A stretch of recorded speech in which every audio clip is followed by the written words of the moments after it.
Listo ya. Listo. Muy buenas tardes, profe. Espero que se encuentre muy bien. El día de hoy vamos a presentarles alteraciones en el flujo cardiovascular. Está a cargo de Manuela Toro Pérez y yo, Cristian Andrés Castaño Cardona. Siguiente, por favor. Bien. Entonces decimos, el suministro vascular del pulmón es doble, que se da llegando a través pues, de la circulación pulmonar y la bronquial. Este sistema único de perfusión sanguínea del pulmón tiene unas implicaciones en la patogénesis pues, de estas enfermedades pulmonares. Entonces decimos que la circulación arterial pulmonar recibe toda la salida del ventrículo derecho y se caracteriza pues, por ser un sistema de alto flujo y baja presión. Por el contrario, tenemos la circulación bronquial, que es al formar parte de la vasculatura arterial, que es sistémica y sanguínea, es un sistema de bajo flujo y alta presión, diferente pues al anterior, ¿cierto? Entonces decimos pues que la circulación bronquial puede surgir de varios lugares, incluyendo la aorta, arterias intercostales y arterias subclavias. Y también proporciona nutrición a bronquios y bronquiolos, y decimos pues que en algunas especies también a los vasos sanguíneos, a la pleura y gran parte del intersticio. Perdón. Siguiente. Bueno, vamos a hablar sobre la arteria bronquial. Estas se varían entre las especies, varían su suministro vascular. También recordar de que las arterias bronquiales suministran las vías respiratorias de los perros y su obstrucción puede causar una necrosis bronquiolar. También que en el ganado bovino, ovino, porcino y equino se alimenta la pleura, mientras que en las especies con pleuras finas, como son los perros, los gatos y los roedores, la circulación pulmonar cumple esta función. Ahora, en el tronco pulmonar, las arterias de la mayoría de las especies tienen un número considerable perdón, de fibras elásticas intercaladas con el músculo liso. Pero por el contrario, las arterias y arteriolas más distales no contienen esta fibra elástica. Las venas pulmonares van a drenar todo el pulmón, excepto la tráquea proximal y los ganglios linfáticos, en donde el músculo liso cardíaco, perdón, está presente en las grandes venas proximales. Eh,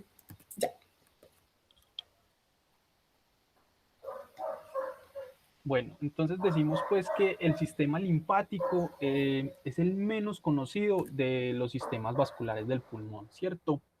¿Por qué? Porque los vasos linfáticos están presentes en la pleura visceral y rodean las vías respiratorias y los vasos sanguíneos, pero no se extienden hasta los septos alveolares, porque la morfología de los linfáticos pulmonares varían según su localización. Dentro de la pleura y justo debajo de ella, el espacio intersticial que desemboca en los linfáticos propiamente dichos puede considerarse como el espacio prelinfático, que es un lugar pues, de acumulación de líquido durante el edema pulmonar, y también este recoge los líquidos que bañan la totalidad del tejido contiguo que hay a estos. Este sistema linfático pulmonar es muy importante en los movimientos de fluidos porque regula la hidratación alveolar y actúa como un conducto para el movimiento de antígenos, leucocitos y también neoplasias metastásicas. Siguiente. Bueno, ahora vamos a hablar de las alteraciones. Estas se van a dividir en diferentes campos, como son las arterias, venas, vasos linfáticos y neoplasias vasculares. En el campo de las arterias vamos a encontrar la trombosis y embolia. Estos van a ser los padecimientos más comunes que van a encontrar en la arteritis verminosas. Estas se van a ocasionar en los equinos y más comúnmente por la Strongys vulgaris. Estos son de muy importante atención, ya que acá hay una bifurcación en la aorta y de las arterias pulmonares. En equinos, esto se va a afectar demasiado, ya que va a producir lo que son los cólicos, la gangrena intestinal, la septicemia, hasta llegar hasta la muerte. Todo esto se da por las larvas que producen estas lesiones traumáticas en las arterias, más que todo en la aorta. En ocasiones hay segmentos donde forman émbolos, los cuales obstruyen la irrigación sanguínea en los segmentos intestinales. Esto va dando un resultado que es la hipoxia tisular. Si esto va a continuar así, puede ocasionar necrosis del intestino. Ahora, como el intestino tiene una flora bacteriana muy abundante, esto es más fácil que desarrolle una gangrena húmeda y esto puede ocasionar una septicemia y también llegar hasta la muerte.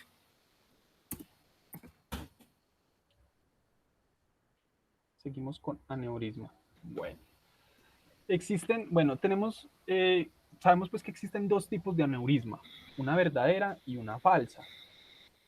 La verdadera la definimos como unas dilataciones circulares que son circunscritas de las arterias, cuya pared está constituida pues principalmente de porciones de la capa íntima y de la capa adventicia, que tiene pues unos escasos remanentes de la media entre ellos, ¿cierto? El falso o la aneurisma falsa es el resultado de la rotura de una arteria o de una misma aneurisma y los cuales son hematomas comunicantes hacia la luz arterial. También podemos decir que existe otro tipo de aneurisma, como son las aneurismas disecantes, y estas se deben pues a la penetración de sangre al interior de la pared vascular y a través de una rotura íntima, por lo que se da la acumulación de sangre que separa las capas medias arteriales ya dichas y forma una cavidad dentro de la pared arterial. El origen de estas aneurismas se dan por varias causas que debilitan pues la pared arterial, pero estas no son muy común pues en la medicina veterinaria. También con una excepción pues de que son consecuencias de infecciones ya dichas por mi compañera por Strongylos vulgaris en equinos o de la Spirocerca lupus en caninos. Entonces decimos pues que la tendencia de los aneurismas, como para explicarlo un poquito mejor, es el aumento de tamaño paulatino hasta que llega a su rotura, la cual puede ser pues la causa de muerte por un choque hipovolémico. Siguiente.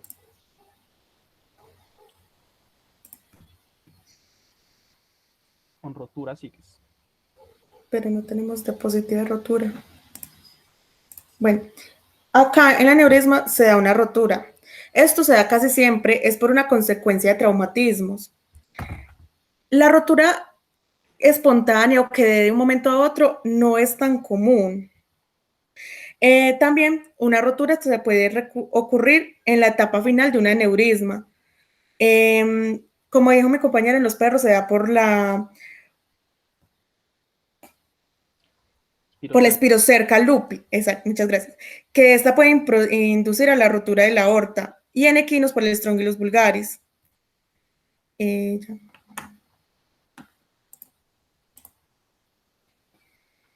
Bueno, en la coagulación intravascular diseminada, pues no es considerado un trastorno en sí, sino más como un mecanismo intermediario de esta enfermedad.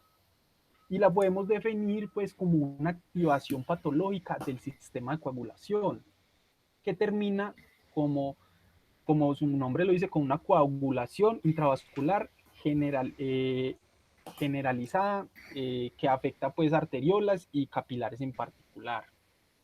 Las posibles causas pueden ser variadas y donde se incluyen infecciones virales, también como la fiebre porcina clásica, también puede estar la lengua azul, la hepatitis infecciosa canina y también la peritonitis infecciosa felina.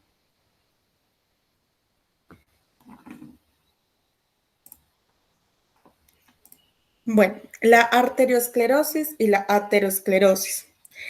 Cabe resaltar que la arteriosclerosis incluye todos los cambios arteriales crónicos consistentes con el endurecimiento, la pérdida de la elasticidad y el estrechamiento. Esto da como resultado cambios proliferativos y degenerativos. Estos no son infecciosos, pero se dan en las capas medias e internas. La arterioesclerosis se desarrolla de una manera más lenta y es muy común en animales longevos, es decir, más ancianos.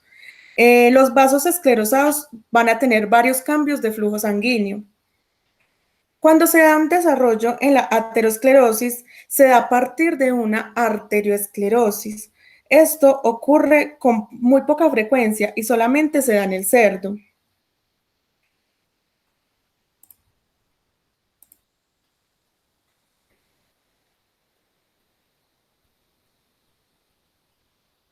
Bueno, la necrosis tóxica. Entonces, el cuadro de necrosis tóxica en las arterias se debe pues a las entidades conocidas como ergotismo y a la intoxicación por el pasto pescue. Entonces decimos que el primer cuadro del ergotismo se debe pues a la ingestión por parte de los animales domésticos de granos, donde estos están contaminados con hongos, ya sea pues de Claviceps purpurea y Claviceps paspali, que son pues los nombres de los hongos. Estos más que todo producen unos alcaloides conocidos como la ergotamina y la ergotoxina, los cuales al ingerirse estimulan la contracción del músculo liso. Entonces decimos pues que los signos más típicos de la intoxicación se presentan en bovinos, donde se manifiesta con convulsiones y temblores musculares. Y se puede seguir de gangrena seca en las extremidades, oreja y cola. También se produce en las aves, que produce una gangrena seca en la cresta, barbillas y lenguas. Y por último, la isquemia presente en las extremidades y apéndices origina una gangrena que termina con el desprendimiento del tejido necrosado.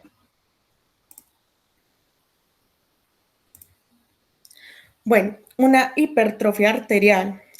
Esto se va a presentar como un cambio adaptativo fisiológico, es decir, se puede dar como una manifestación en las arterias cuando están durante la gestación.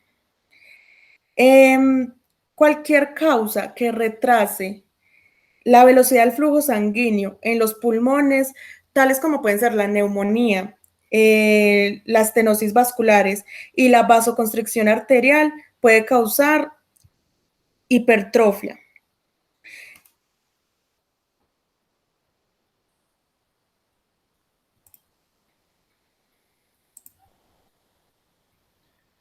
Bueno, en la arteritis, esta ocurre pues por diversas causas, donde se puede comprender problemas ya sea inmunitarios y agentes tóxicos y también pueden ser los infecciosos.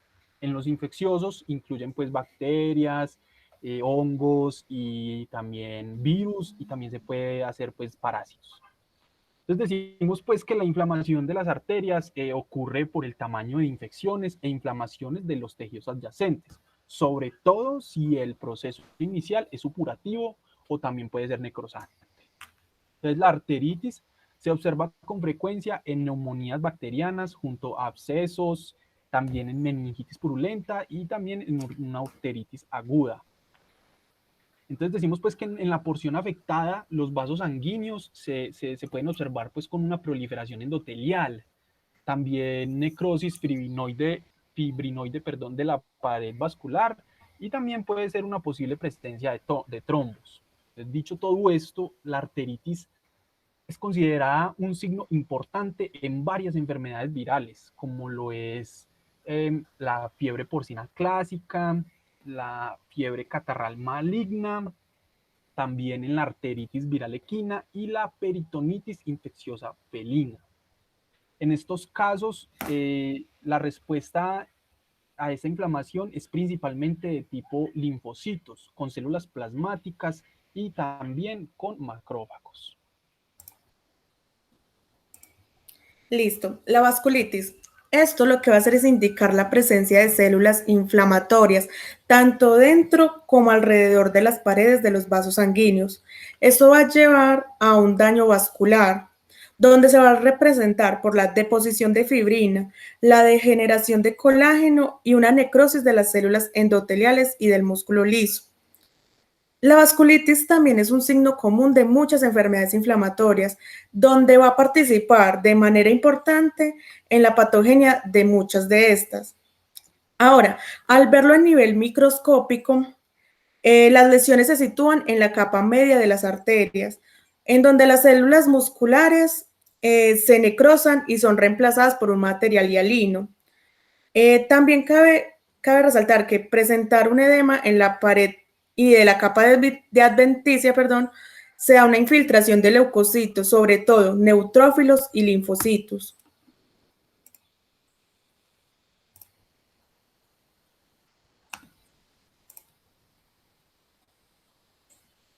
Bueno, en la arteritis viral equina, pues esta enfermedad es causada por un togavirus, que también es el virus de la rubeola, el cual es patógeno solo para equinos, con efectos citopáticos en los cultivos de tejido renal.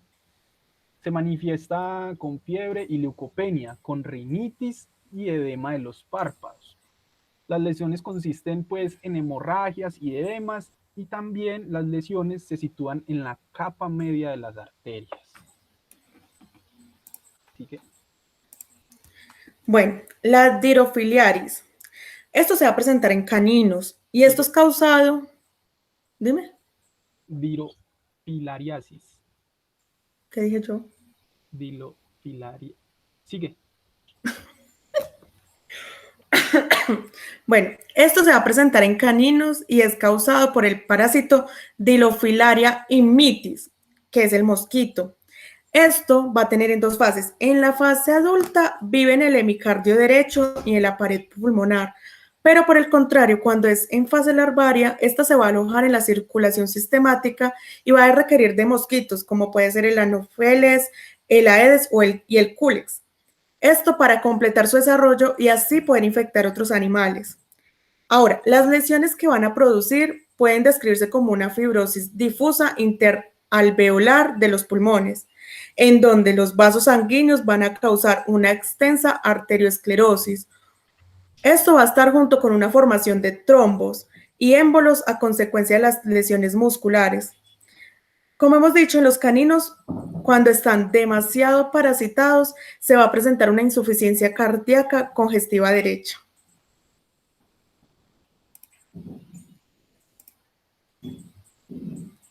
Bueno, en la espirocercosis, esta es una enfermedad producida por el parásito de la Spirocerca lupi, como ya lo hemos hablado, que se da en perros, zorros, lobos y gatos. Este ciclo del parásito requiere que los huevecillos se eliminen con las heces para que luego los ingieran los escarabajos coprófagos, en donde en el escarabajo el parásito se desarrolla hasta una fase de tercera larva y se enquista. Posteriormente, estos escarabajos pueden ser ingeridos por huéspedes de transporte como lo son los pájaros, las ranas y lagartijas. Un perro, pues, al ingerir estos animales, estos huéspedes, estos escarabajos, estas larvas en el estómago del perro rompen la pared y se van a localizar en la pared de la aorta, originando pues estos nódulos, los cuales inician el desarrollo pues de un aneurisma con una posible rotura y posterior pues a una hemorragia aguda, algo muy complicado. Sigue. Listo, entonces vamos a pasar a las venas. Vamos a hablar sobre la dilatación, varices y flebectasia y una rotura. Bueno, esto en general se va a describir que la flebectasia es una dilatación venosa, difusa, al contrario que son las varices, que es una dilatación sacular circunscrita. La dilatación se debe por lo general, como pueden ser defectos congénitos o por un traumatismo, neoplasias o cirugías. En la rotura, es la mayoría de las veces se da de naturaleza traumática, aunque a veces se presentan de manera espontánea, que se dan en los equinos, en lo cual se puede lesionar la vena cava o la porta.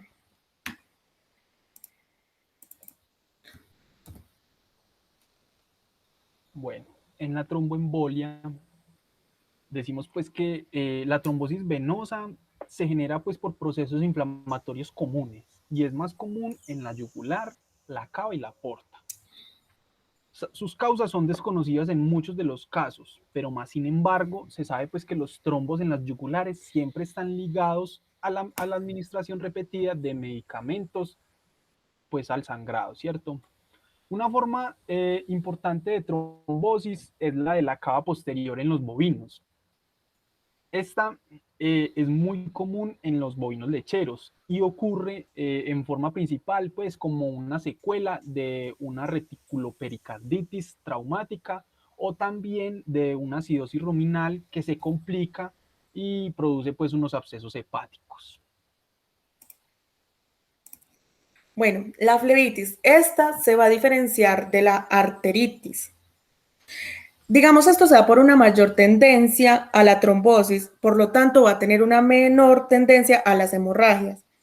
Cuando se presenta una flebitis supurativa, significa que hay bacterias piógenas en una infección. Estas van a lograr llegar a las venas.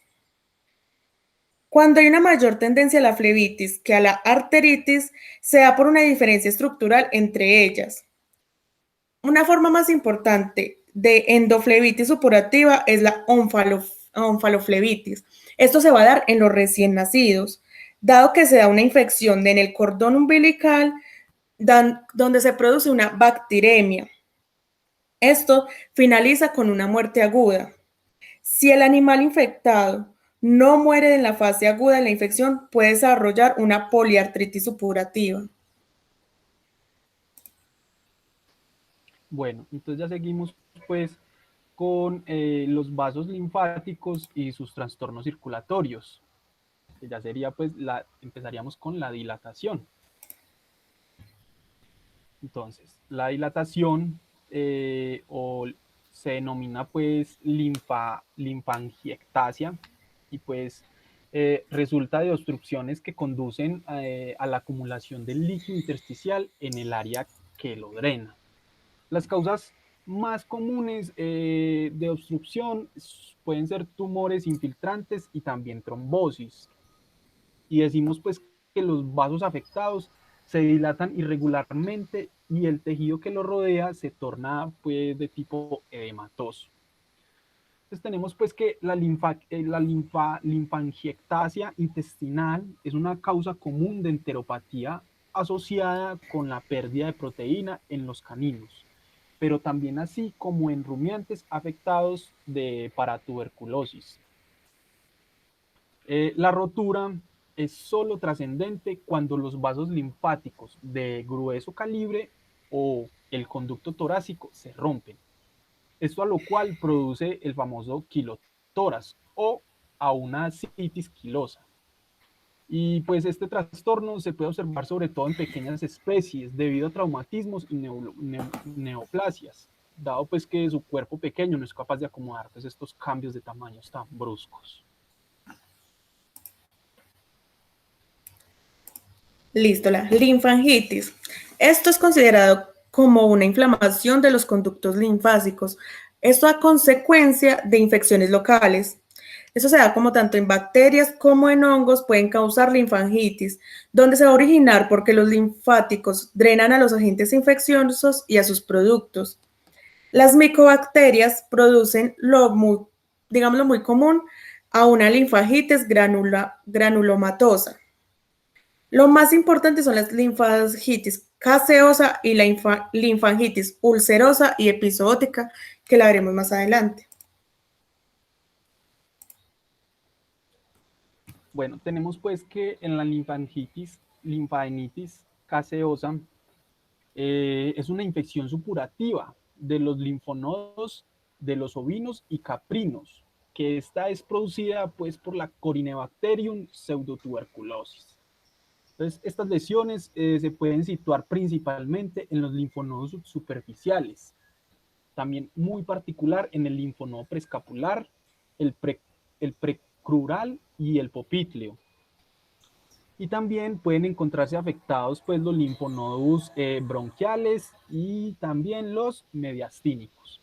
Además de órganos filtradores tales como el pulmón, el hígado, el vaso y también los riñones. ¿En qué consiste la lesión? La lesión consiste en una masa central de tejido necrosado caseoso, donde se convierte pues con frecuencia en un pus espeso de color amarillento, el cual contiene pues varias capas de tejido necrosado que son pues recién añadidas.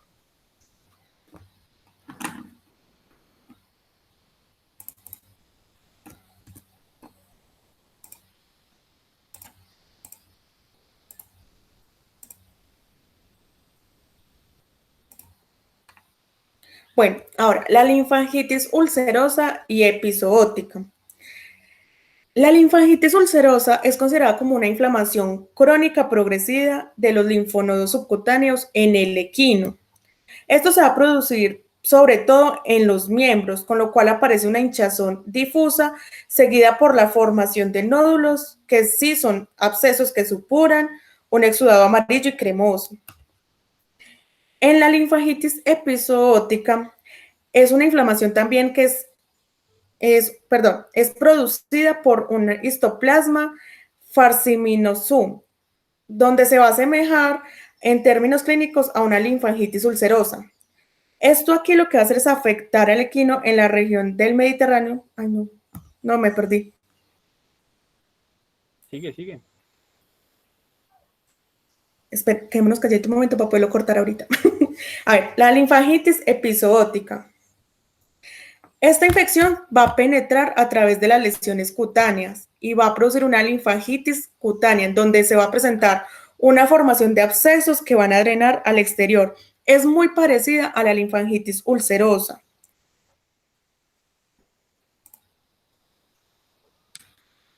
Bueno, entonces tenemos las neoplasias vasculares, que son tumores vasculares que se originan en las células endoteliales y también se conocen pues como hemangioman cuando son benignos y hemangiosarcomas cuando son malignos.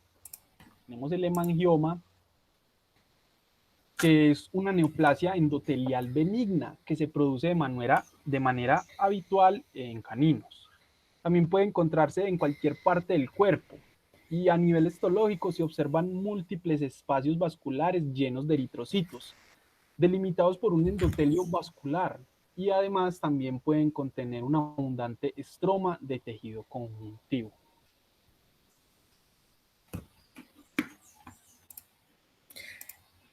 Por último está el hemangiosarcoma.